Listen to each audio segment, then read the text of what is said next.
In emergency management, the definition of a stakeholder is any person or entity with a vested interest in the survival or recovery of a given community. This is the Stakeholder Prepping Podcast, where the tactical comes from the practical, and today, you become your own stakeholder.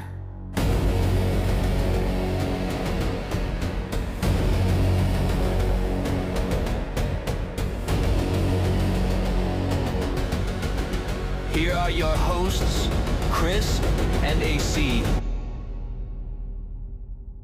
Welcome back to Stakeholder Prepping, where you, yes, you are the stakeholder in your own survival.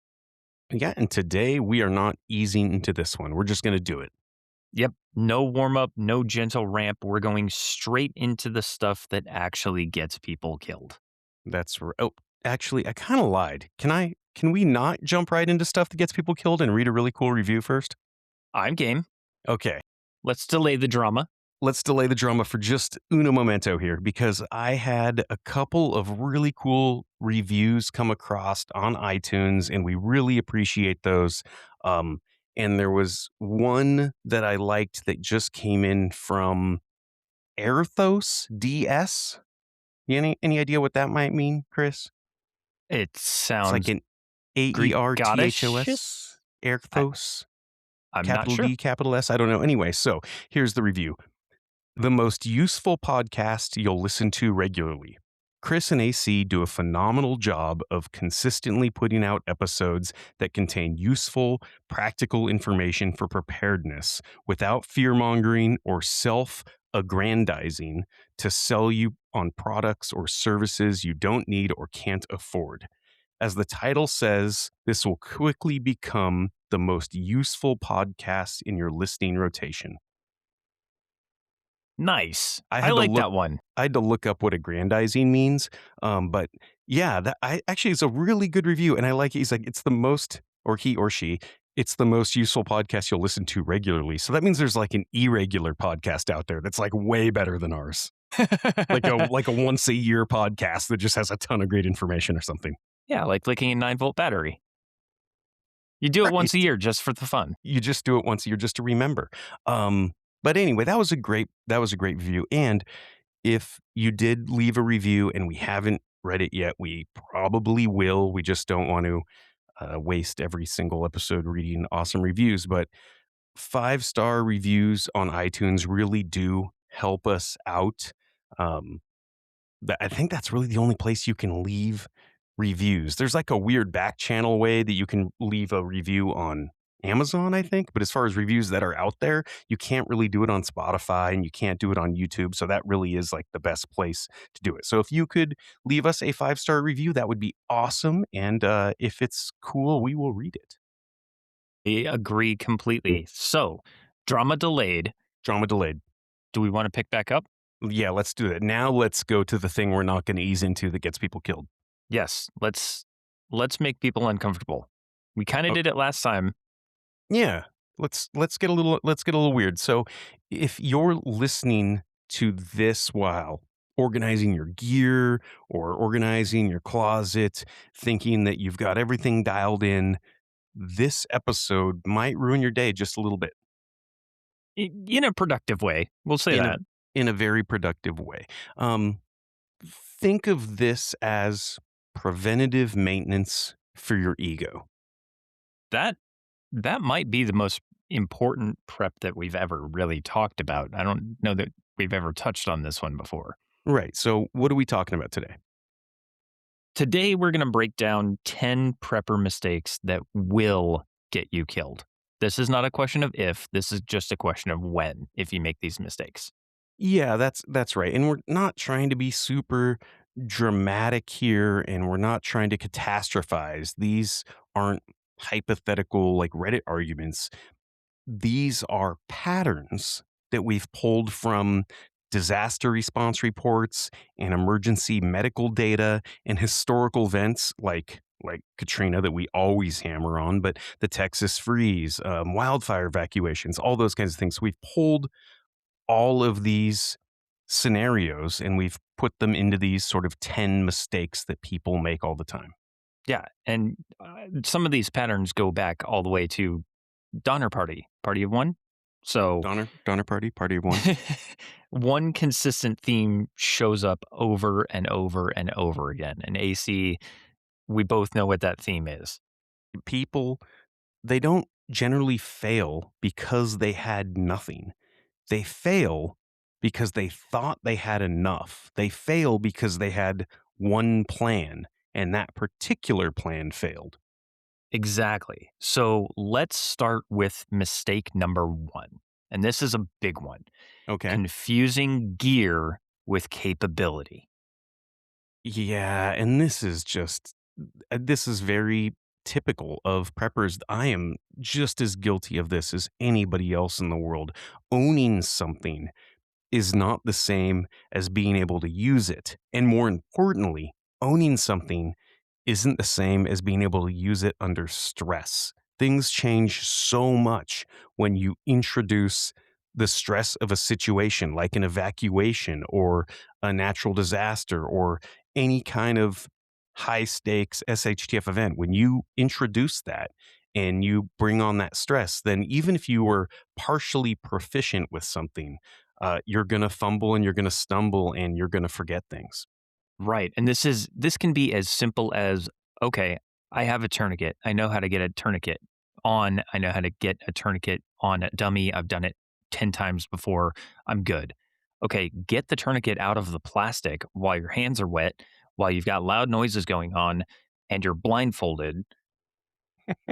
That's not the same thing. That's not the same type of stress, right? So the CDC and Stop the Bleed initiative both emphasize that uncontrolled hemorrhage is the leading cause of preventable death in trauma. Period. Right, Number and one. we're talking like 3 to 5 minutes in some cases. Like the meat juice comes out of the meat bag really, really quick when you have traumatic hemorrhaging. Exactly. Now, imagine this, you're on the side of the road after a wreck. Someone is bleeding heavily. You have the tourniquet, right? Right, but it's still in the plastic and you've never used it, and it's not the cat tourniquet that you trained with way back when. It's a different one that was cheaper on Amazon because that's the one that's in this particular kit. Yeah, you've never applied this one. Your hands are shaking. You hesitate. You question placement. It's dark out.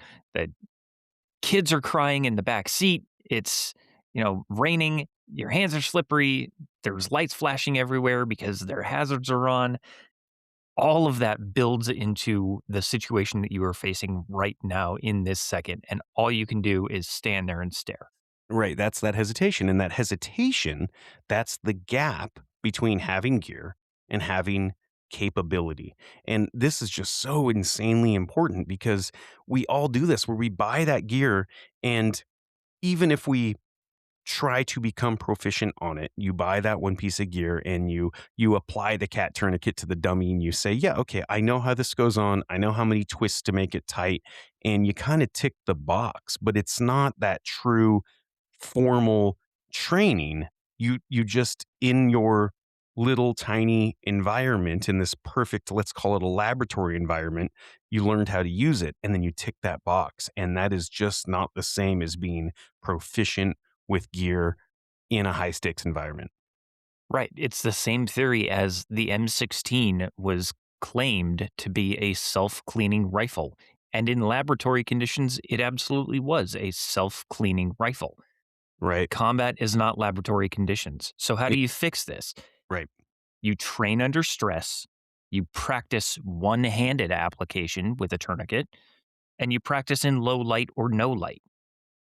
Yeah. No light, low light environment is a huge one. And I do this often, and we're not even with like giant high stakes thing. I'm talking about people bleeding out. I'm talking about like with my camping gear, where I get all my gear and I lay it out, and I'm like, okay, I'm gonna go backpacking, and what am I gonna take, and this and that.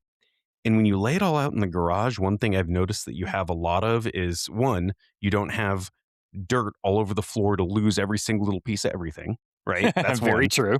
And two, you have places to set things. And I know this sounds so silly, but man, when you're camping and you're out on the ground, you don't have those tables or, the foldy tables or the cool, uh, rolly workbenches and things like that. When you don't have those things to lay your gear on, your proficiency just it literally goes into the dirt. Yes, it does. Your lap becomes your only table, and Right. suddenly your workspace shrinks by 500 fold. Yeah, that's just something that people really don't think about. If you're out in the bush and actually trying to use things, oh my god, it's so tough compared to, laying it all out in your living room and saying, "Yeah, man, I can put this tent together." But to talk about things that are truly life and death, if you're building out a med kit, don't just throw Amazon's top-rated trauma kit in the little cart and click the icon and then just call it a day. You can't do that. No, you have to actually learn it, or better yet, pair it with training, professional training, and resources that you can carry on you. Like, there's a book called The Prepper's Medical Handbook by William Forgey. It is a fantastic book to keep in your kit. I keep one in my backpack at all times. I like that. I do like that book, and, I learned about that book. I think it was on, Casual Preppers. I think on that podcast, he may sponsor them, but I bought the book, and one thing I really like about that book is not only does it kinda break it down in the non-medical terms to like, "Hey, here's how to deal with these certain kinds of issues that you'll bump into." It also says, "Hey, here's when it's time to, like, come back. Here's when you really do need to find a hospital. Like, here's when you need to brave through the marauders and the bandits and actually make it to a safe hospital." Because, he breaks it down like, these are the things that it doesn't matter if you're a professional or not, if, you don't have an actual, trauma center. Somebody's gonna die. So I do like that. And there's so many great resources, like you said, the Stop the Bleed course, and any of those CPR courses. So there's some awesome courses you can take, and there's some great free training online, even. But yeah, medical stuff is just something you can't really mess with. And no matter how many times you try to, you know, do staying alive on a dummy and try and get its heart working again, it's totally different when you have, 1, someone bleeding and your hands are inside of somebody, and 2, someone who is not comfortable, right? That's the other thing, is someone who's screaming because they've got a compound fracture or something like that. It's just a totally different world than a mannequin who isn't gonna talk back to you. One of the things that I've heard about working with children in traumatic experiences like that is people not applying tourniquets tight enough because the child is screaming bloody murder because it hurts. Yeah, and they have little bendy bones and all that kinda stuff. So, yeah, children, that's a totally different world. And one thing I've learned too, that this is, a piece of kind of advanced medical knowledge, is you're not supposed to shake the baby. If No, we I are didn't not know if supposed to shake that. I didn't know if you knew No, that, but yeah, no, can't you're not supposed to shake the baby. it's kissing babies and shaking hands, not That's the what other it way is. around. That's exactly it. So, uh, mistake number 2, let's talk about that. Uh, we're gonna talk water, and I think this is a big mistake that a lot of people make, is they have no water plan beyond storage. Yeah, and the CDC recommends 1 gallon per person per day, and that's conservative. That's bare minimum. That includes cooking, cleaning, hygiene, the works. So that's very conservative. Right, and that's not accounting for heat or exhaustion or stress or your pets. People always forget about the pets, right? You're like, "Well, there's 2 of us, so I have 2 gallons per day per person, and then there's 5 dogs," and we forgot about that. Yeah, and it's not something that you can forget about if you want to keep your furry family around. Right, And now here's where people mess this up. They store water, feel good about it, and stop there. That's it. right. I've got 50 gallons. I'm good. I've got a 55-gallon drum. No, nothing's gonna top that. I'm good. Right, and the FEMA guidance literally states you should prepare for at least 3 days, but ideally 2 weeks. So that's per person, that's 14 gallons per person. That adds up really quickly, and not only does it take up a lot of space, it's also very, very heavy.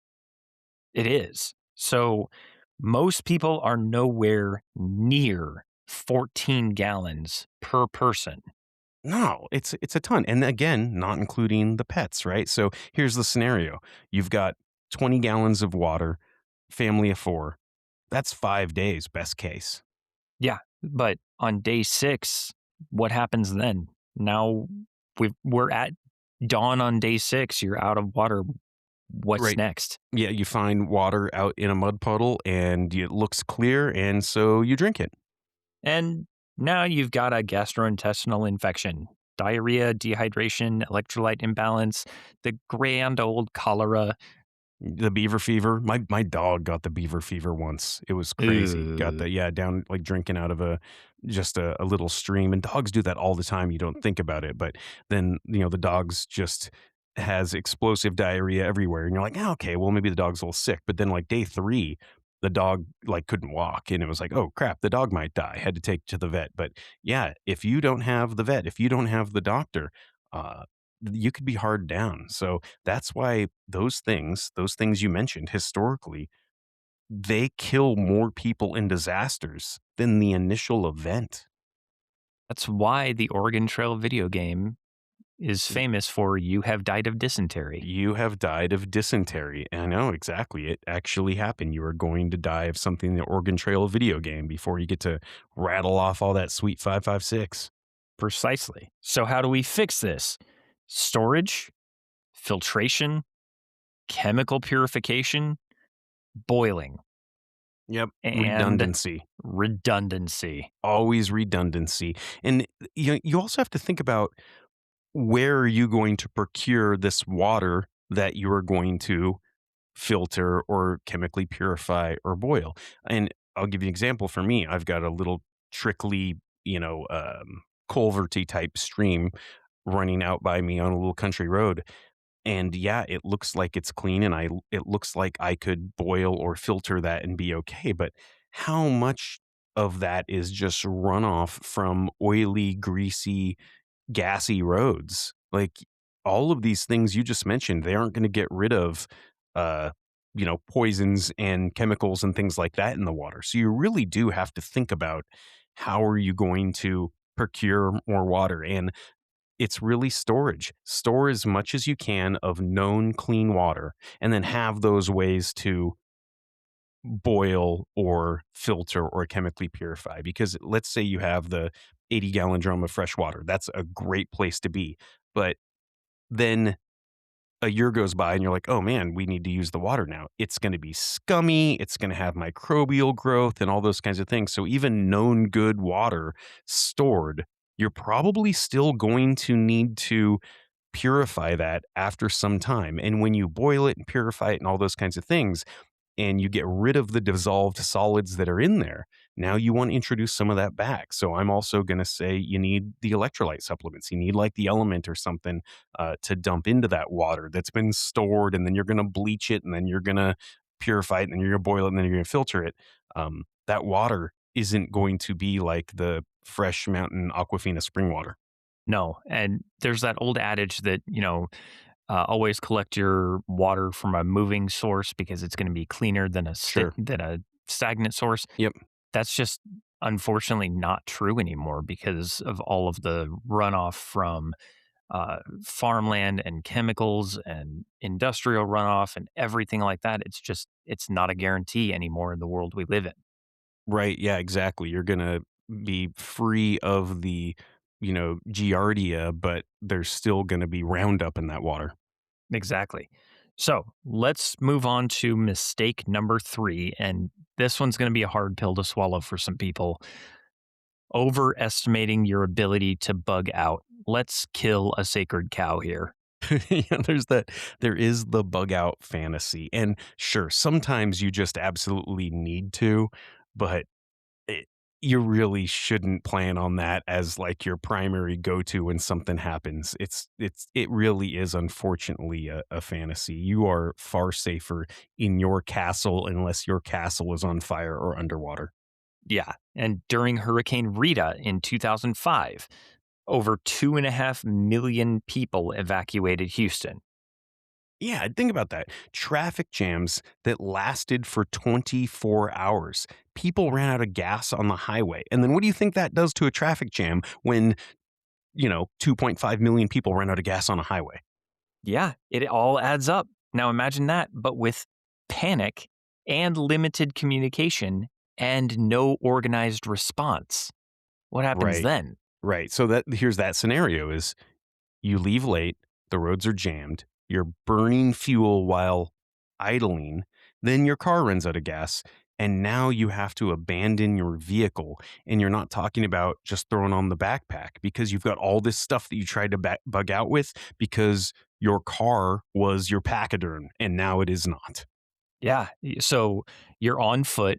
You've got your 30-pound pack if you're packing light. You're hopefully toting along a wagon if you were lucky enough to pack that. And that's got all of your base camp supplies to bug out. So you're hauling along all of your gear. You're vulnerable. It's hot or it's cold, depending on the time of year. You're basically completely exposed to the elements and those nasty little predators that we like to call other humans. And most Americans are not conditioned for that. And that's not an insult. That's just reality. Most of us are not putting on a 30-pound pack and walking dozens of miles every day. So we're not conditioned to do that. Yeah.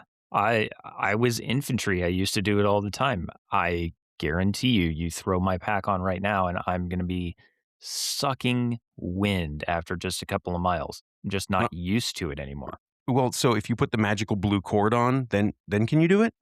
That extends endurance by plus 50, but I gotta check the spec sheet on ankle blisters. You gotta check. Yeah, right. It might not. The blue cordage might not cover ankle blisters. Yeah, that's right. So, all right. So, what's the fix for this one? Because it is that's kind of like one of these myths, right? That you just there's this bug out fantasy. Don't bug out. And and really, bug in should be your default. You always have a tactical advantage in known territory, known terrain. You are going to know your own house better than anywhere else. So bug in is going to be default. But you also have to predefine what your triggers are on leaving early. Is it if rioting gets to this cross street, we're gone? Or is it if the wildfire passes this highway, we're out of here, regardless of whether we're under mandatory evacuation or not. We're gone. And then you actually have to test your mobility, test your bug out routes. When you go to test them, hey, we ran into a red light that sat for 4 cycles before we actually crossed through it. That's probably not the best bug out route. Let's find a way around that. Yeah, and testing, like you said, putting your 30-pound pack on and seeing how far you can go. But uh, yeah, I like the predefined triggers. It's like it's kind of funny to say that, but you're saying never, ever, ever bug out. But if you're going to bug out before your 2.5 million neighbors, right? So it's Bingo. having those right those predefined triggers, putting your ear to the ground and saying, when this thing happens, we're leaving, whether or not our 2.5 million neighbors do. So, and then go for a walk. Take 3 to 5 miles, put your pack on, and you'll learn real fast what needs to change. Like you said, with your feet and the blisters, but also with your pack, right? We've talked about this a little bit with those like frameless backpacks that, and this happens to me all the time, that I load up my 30, 40 pound backpacking pack and I know what I'm doing and I'm conditioned, I'm ready to go. And then that little crossbar of my camp stove is sticking right in my butt and you got to Hmm. stop. I mean, you're not going anywhere. That's it. You're Hmm. done. You have to stop, dump out the pack, and repack. And that's one of those things where if you start lightweight, all you've got to do is start building up to it. So if you take the dogs for a walk every day, put on your empty pack and get comfortable with it there, and then start to walk the dogs with an empty pack. And then the next week, put in some gear. The next week, put in more. And then before you know it, you're walking the dogs your regular route with a fully loaded 40 to 80-pound pack if it's your inch bag. And you know that you can go with 80 pounds on your back at least for as long as you walk your dogs, whether that's a quarter mile or a complete mile or 6 miles.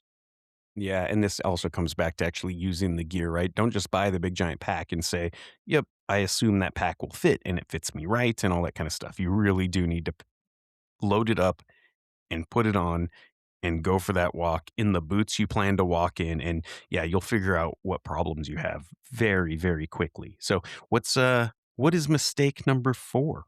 Well, this one ties directly into our last episode. And I know that one was kind of scary for a lot of people. It was very scary for me when it happened, but no medical depth is our number 4. Yeah, those hidden time bombs like we talked about, but also the just no formal medical training. It's just such a huge one. And in austere or grid down conditions, minor issues can escalate fast. Yeah, the WHO has repeatedly documented that infection and lack of basic medical care become primary causes of death after disasters. That's really crazy to think about, especially when you're somebody that says, I'm just going to have enough guns and ammo and I will be fine after a disaster. Yeah. And a small cut leads to an infection. And with no treatment, it becomes a systemic illness. Actually, it was The Day After Tomorrow portrayed this very well. Right. Um, Yeah. she got a cut from a license plate on her calf. It wasn't that bad, but within a couple of days, she had septicemia, blood poisoning, because it was not treated, and it Right. almost killed her. Yeah, yeah, and this is where something like a Jace case or contingency medical kit can actually be a legitimate force multiplier. And I have a Jace case, and I'm just getting ready to swap mine out because uh, I think I got it a year or 2 ago, but if you look, when you start talking about expiration dates of antibiotics, they never go bad, like they will kill you, they lose efficacy, right? And we've talked to Hmm. people about this, so I will sort of cycle that out and, on my pace model, I will have sort of a backup, but, yeah, getting a Jace case, we have a coupon with them, obviously, we can post that, but that's a legitimate force multiplier is having the ability to treat yourself with antibiotics so that little tiny cut doesn't eventually kill you. But, and this is an important piece of this, it's not just about having the antibiotics. Right. Yeah. You need to know how to use them. You need to know which ones are for which things. And you need to know what they won't fix. And you need to know which antibiotics will impact something else. Which antibiotics are going to give you an upset tummy. Which antibiotics are going to be bad for your immune system or your gastrointestinal health and all those kinds of things. So you need to know what they do, when to use them, and what they don't do. Right. So I think the fix for this kind of deadly mistake is to learn how to assess and then understand infection progression as well as build capability. And this is where you can go to those stop the bleed courses, a weekend CPR course, and just get CPR certified. More than often, those are free courses that you can go to. Yeah, 100%. And I will say that the antibiotics like the Jace case or the contingency medical, every one of those, if there's the 4 or 5 different antibiotics in the case, they all come with like actual legit doctor's instructions that say if you have these symptoms, take this many of, amoxicillin or whatever. So they actually, as long as you study that stuff that it comes with, you can be an expert on that pretty quickly. They really do a great job of spelling out exactly when to use which ones. You just need to know that and then not just, pop the big blue ones like candy because that's the cool looking one. True, true. So we'll stay away from the blue ones. So what's number 5? Number 5 is an interesting one, but ignoring calories is something a lot of people have an issue with. We really need to talk about energy and how much energy it takes to survive when shit gets real. Okay. Yeah. So, like, you're talking about how the average adult needs approximately 2,000 to 2,500 calories on a daily basis. But under stress, that number goes up significantly. It's crazy, and most of these, like, survival foods or backpackers pantry and those kinds of things that you buy, they're going to be based on a 2,000 calorie diet. I've even seen them just tweak a little bit, and they'll base on, like, an 1,800 calorie a day diet just so they can say there's, more meals in this kit or whatever, but dude, cold weather alone can increase caloric needs by hundreds of calories a day. So when you think about, oh, I have whatever, I've got 10,000 calories, so I have 5 days worth of food. That's that's actually not the case if you're talking about being wet and cold and you need to stay up late and protect your family, and Taco Bell fourth meal is a reason it exists, right? Because the more you stay up, the more food you need. Exactly. I It's love the true. reference to the fourth meal, but yeah, You you're need right. fourth meal. Man, if you're staying up 20 hours a day, you're gonna need fourth meal. It's just a fact. And you burn through those supplies a little bit quicker. Right. Yeah, So yeah. let's lay out a scenario here. You've got food, but like you said, it's that 10,000 calories a day or 10,000 calories total. It's not enough.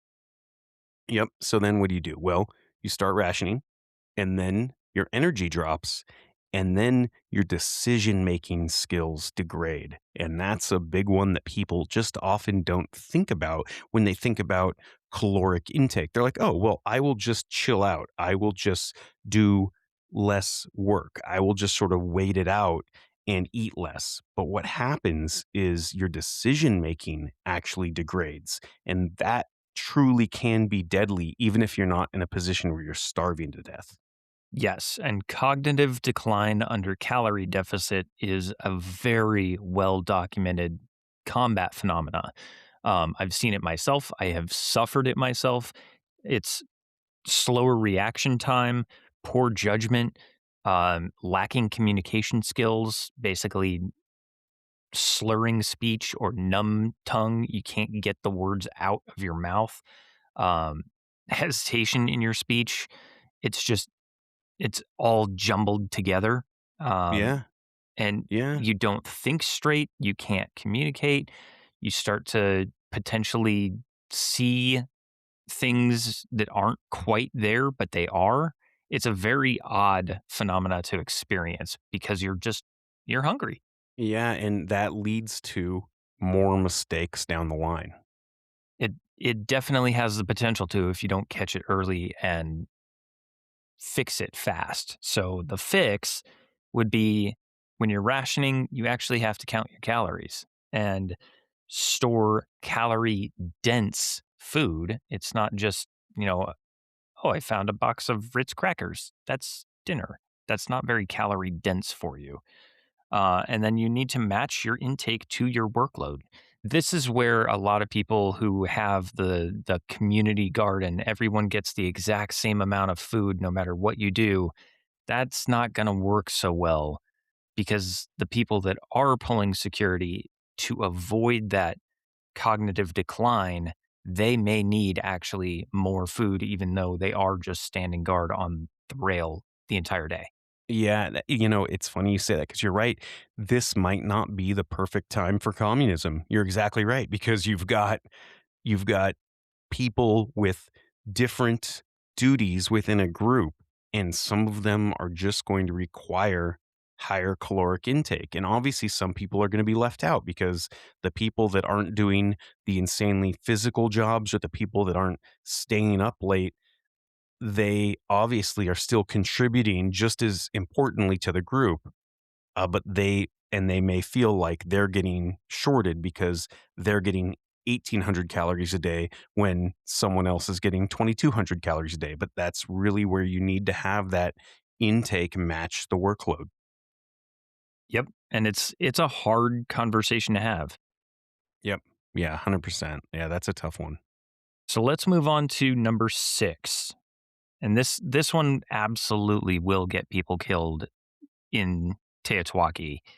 It's no security or awareness plan because eventually people become the threat. right? Yeah, and this sucks because we really don't get all hyperbolic and end of the worldy a lot. We're often trying to tell you to have a community resilience plan, and you're not going to have to like shoot people in the face and stuff. But it is a big mistake. You're exactly right, where people just have no security in some kind of SHTF scenario. And the biggest mistake here, I think, isn't the lack of weapons. It's that lack of situational awareness. I would agree. And it's things like light and noise discipline. It's keeping the candles up well after dark. It's having, the kids still running around after dark and just attracting all kinds of potential unwanted attention that makes you a target. It's painting the target on your back unknowingly and unwittingly. Yeah, I think that's what I'm trying to say here, and I hope you are too, that I'm not saying be prepared for the fight. I'm saying just avoid the fight altogether. Choose not to participate in the fight, and it's pretty easy to do that by, you know, putting the would we say the black plastic bags over your windows so people just don't know that you have power when you've got that little solar generator running. Things like that. This is very easy. That's exactly it. Just keep your head down and avoid the fight. That's how you get through this. Yeah, and FEMA actually advises maintaining situational awareness and minimizing visibility during crisis. That's crazy that this is coming from FEMA. They're saying like just don't stick out. Yay, we actually agree with something. Every once in a while, we give them a really hard time, man. If you follow us on the socials, we're really mean to FEMA. It's so easy to be mean to them because they're such an easy target. But yeah, we give them a hard time all the time. I wonder if we could get like somebody from FEMA to come on and be a guest. I think it would be kind of cool to like try to break down some of those barriers and like actually have somebody on, come on and tell us that it's not all about like FEMA camps and harvesting organs and stuff. Maybe their social media director. That would be awesome. They'll be retweeting our memes all over the place. So here's the scenario.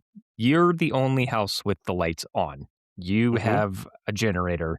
It is, let's say it's not a solar generator. So you've got gas, it's humming, right? Right? Now What now? you've just put that target on your back. You've got power. Everybody driving by can see it. Anybody close can hear it. Not only do they know that you have power and electricity, they also know that you have fuel. Yep. And so, how do we fix that? We have to fall back on the gray man principles that we talked about several episodes ago. We have to control our signature. So, that means light and noise discipline. That may mean putting a zombie box over your generator, which is just Mhm. a simple insulated noise box to prevent it from uh, contributing noise. It just muffles it.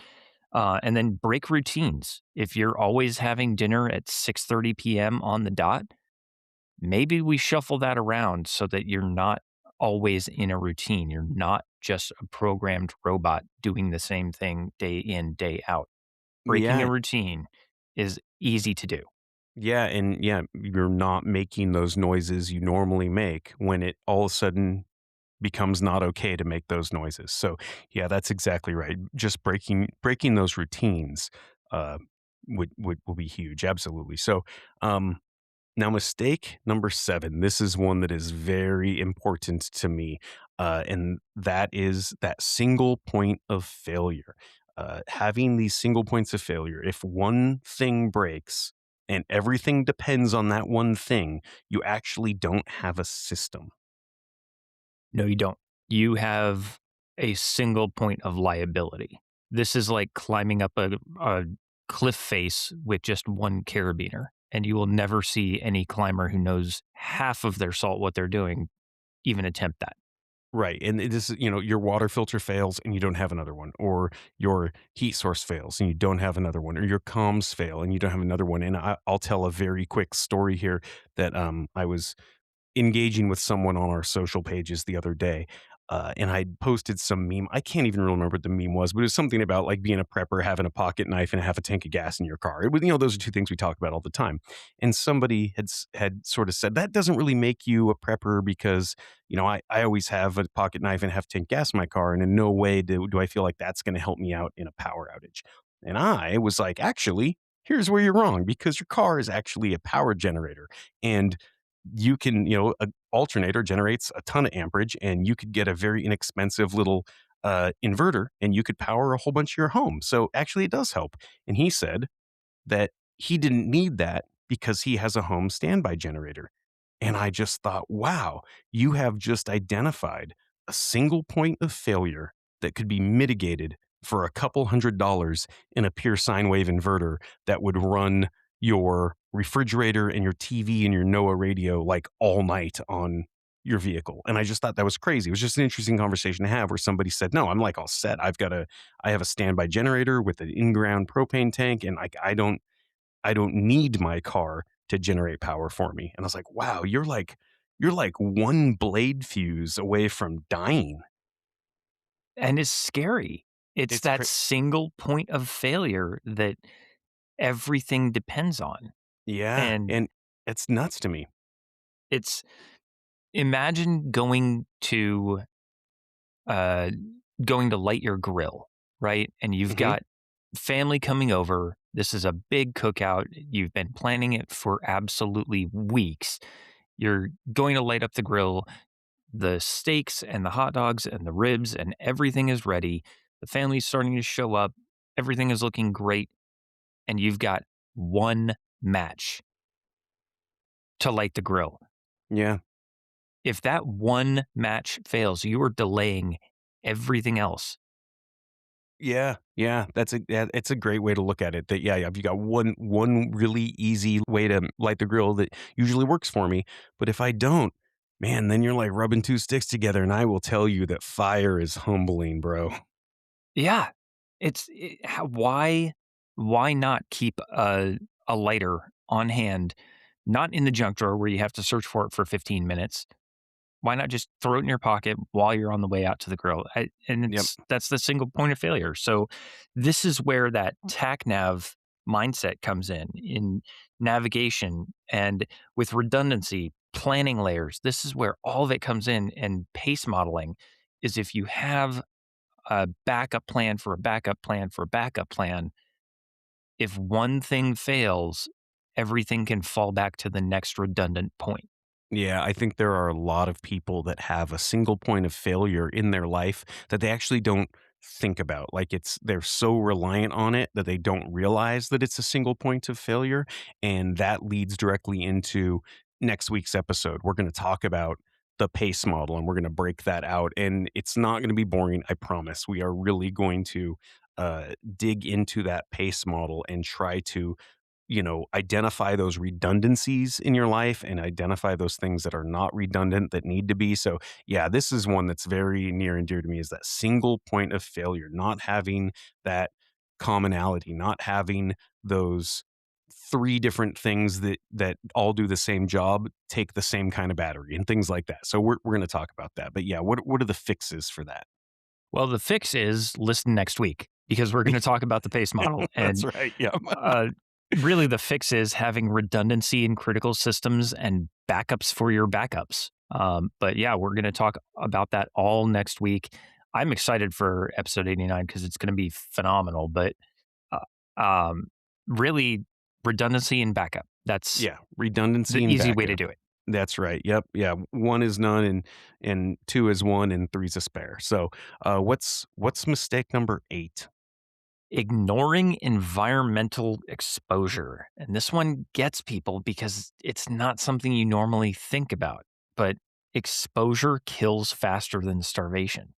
Yeah, and we talked about this in our search and rescue episode that people that are out in the wilderness, it's always exposure that gets them. It's never starving to death. It's always exposure. Sometimes it's drowning, but it's because it's exposure, right? It's like it's just getting cold. It's getting cold and ended up like drowning. That's usually what happens. So, the National Weather Service reports that hypothermia can occur in temperatures as high as 50 degrees with wet conditions. So think about that. That's not very cold. Yeah, that's 50 degrees, and I think in open ocean, I think it's like 91 degrees. That's crazy because you just lower your core body temperature enough, huh? Yeah, people underestimate this constantly. Yeah. It's So this, crazy. yeah, the scenario here is like if you're outside overnight with damp clothing and wind, man, it's just going to be so much colder. When the wind chill hits, it absolutely can kill you. It's not just about being uncomfortable, but yeah, people absolutely ignore that environmental exposure. Yeah, and that's when cognitive decline starts. You make poor decisions, you stop moving. And in a lot of cases, especially if you look at the story of Dyatlov Pass in Russia, um, a lot of people died because of exposure. Really weird scenario there, but people were stripping out of their clothes and running away because in exposure cases, you'll see that people will strip out of their clothes because all of a sudden it feels warmer. They feel like they're getting warmer because they're stripping out of their clothes. Yeah. Yeah, they find a lot of hypothermia victims dead and naked. That's really common. Isn't that crazy? Yeah, and it makes absolutely no logical sense, except it does to the victim because that cognitive decline has already set in. And that is Mother Nature working against them at a neurological level, saying, nope, I've got my claws into you and I'm going to kill you. Right. Yeah. So the fix there is obviously shelter first, right? Having somewhere to get out of that weather. Don't keep the wet clothes on you. That's something that I think a lot of people think is counterintuitive. They're like, well, if I just layer up enough, I can keep those wet socks on, and they just don't realize how much that sucks it out of you. And then insulation matters far more than comfort. And what's Bear Grylls say? Remember? A A, layer on a, the bottom is worth two on the a top. a layer on the bottom is worth two on top. So yeah, having that insulation that matters, and then planning for the worst case conditions. So I just think that so many people they don't pack an extra pair of socks with them when they go hiking on a day hike. But man, that could actually save your life. It 120% could. It very, very easily could. So, what are we looking at for mistake number 9? So this is a psychological one, I think, but waiting too long to act. People often they wait for confirmation, I think, a lot, right? Like something bad happens and people just continue to go about their business until somebody else acts. And then they go, oh, that is actually a really bad thing. And we've seen this in, I want to say it was was it the London tube fire? I think it was that in there was a subway fire and people just were walking into like the smoke filled tunnels because they had to get to work. Like it was just normalcy bias. Well, there was the subway tube fire. There was the attack in Tokyo that people were for something like 3 hours. That was just a sarin gas attack. The sarin gas attack. No, I think it was the London. I think it was a tube fire. I'm almost sure of it. I should look it up, but I remember reading that like people were just going about their daily business, even though it was deadly, because it was like, yeah, there's smoke pouring out of there, but that's where I catch my train and no one else is running. So I guess it's okay. You're right. Waiting too long to act is absolutely psychological. It's a version of confirmation bias. When thing it's the frog in the boiling pot. Right. Uh and that's if it if it happens suddenly, then it's time to go. If it happens slowly over time, then everything has built up and oh, this is fine. This is fine. That's normal. That's okay. Yep. Oh, crap. It's too late. R Right. Yeah, I think that's a big one is that confirmation comes kind of after the evacuation window closes or something, and we saw this a lot in wildfires. This happens all the time in wildfire evacuation where people delay evacuation because like no one else is evacuating yet, right? Or no one's told them to. Like, yeah, I'm in like the get ready, get set mode, but I'm not in the go now area, so I'll just hang out. and they delay those evacuation orders, or they just delay evacuating because they're going to see if it gets better, and then they get trapped, and that's when people get hurt or get killed. Right. Or they're under the voluntary evacuation orders and I'll wait till it's mandatory. And then when it's mandatory, that's when they start to pack. Right. Yeah. And by the way, then 2.5 million of your neighbors are also just now getting that same evacuation order, and now you're stuck on the highway without a full tank of gas. Right. And even today, earlier this afternoon, we were under tornado threat here. And I was kind of looking out the window, seeing what the clouds look like. I'm kind of weird like that. I like to watch the clouds. But I saw what looked like potential rotation. And Hmm. from my angle outside of my office window, I was looking and I was like, that looks kind of greenish. That's really Sure. weird. So I had to walk out into the backyard to get a better view of it to see if the sky looked green, because that's a telltale indicator of an imminent tornado threat, whether it Hmm. is radar indicated or not.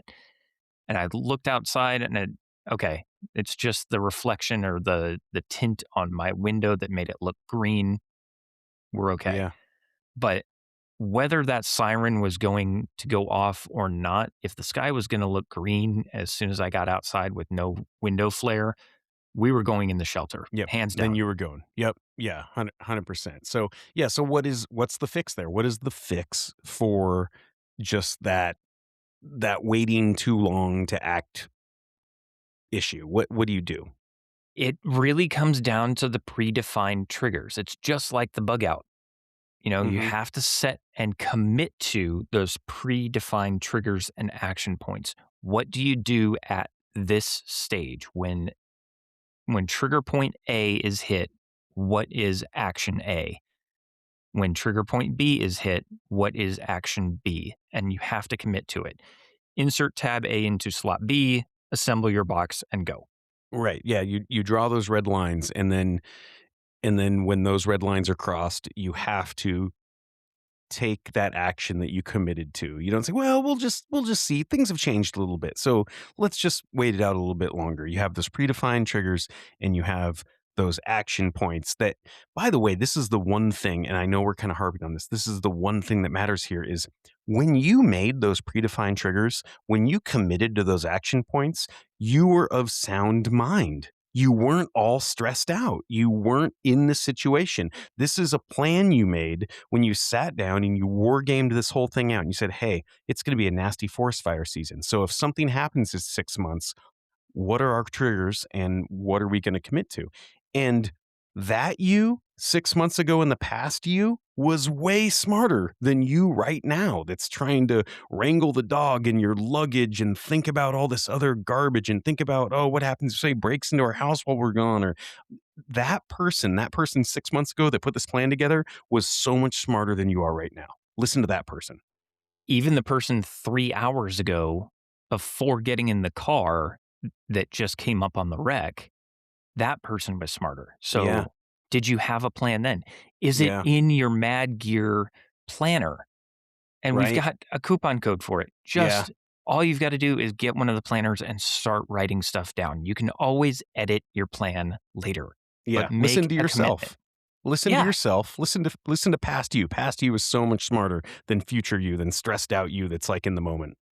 yeah. And you can listen to future you too, because you can always go back and edit your plan. That's true. Yeah. You can always go back and edit the plan. That's exactly right. So, number 10, we're getting Okay. close here, but number 10, what do we got?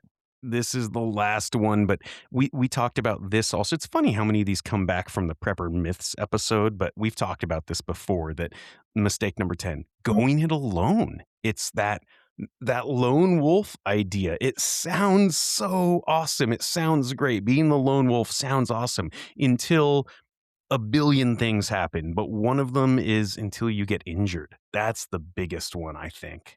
Or exhausted or sick or have to dump gunpowder into your open wound and light it off with a cap and Light it on fire. Yeah, cauterize it. I think we've heard that one doesn't work too. But yeah, you're exactly right that human survival has always been grouped base, right? We are social carnivores. We want people around. We always think about survival in a group situation for a reason.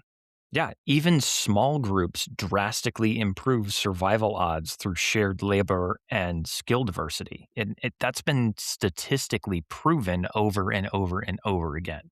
Yeah, and I we did address this in one of the Prepper Myth episodes, so we don't need to beat this one to death. But there's an easy fix here: is build that small trusted network, have those mutual aid agreements with people that are close to you, physically co-located by you, like your neighbors, and then have those predefined roles. Know what people are good at and have that predefined role as if something happens, you are the medic in our group. You are the carpenter in our group. You are the security person. You're the gardener. And having those things predefined in that small trusted network.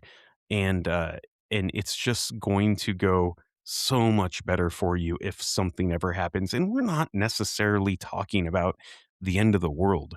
We're talking about we're talking about the earthquake. We're talking about if your neighborhood is shut off because of a natural disaster or a man-made event or something like that, or just knowing, who you can borrow a cup of sugar from, but having those predefined roles, knowing who your neighbors are, knowing who you can trust and having that network, it's just going to relieve so much stress in the big event, but also in the much smaller events. I would totally agree. And if this episode felt a little bit heavy, that's probably a good thing because it gives you something to think about. And you were probably ready to make one of these mistakes.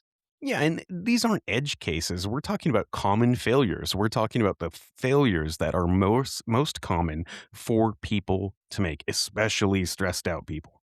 Yeah. So do yourself a favor and just think about this and fix one thing this week. Yeah. All it takes is progress over perfection. Yeah, maybe all 10 of these don't apply to you. They probably don't, but I bet one of these does apply to you. I bet we just listed one of these 10 things that you go, huh, I guess I didn't think about that, or I guess I can relate to that. Go fix that one thing this week. And next episode, we are going to be giving you the framework to build all of this properly and build your redundancies and enhance your capabilities. So, I can't wait. This is the pace model episode next week. This is going to be fun, and we've touched on the pace model before. We've talked about what that model looks like, but we're actually going to model some things out for you, and we're going to do it, I think, in a little more engaging and entertaining way. We're actually going to try to pick out the things in your life that need pace modeling, and then kind of help you put together pace models for those things.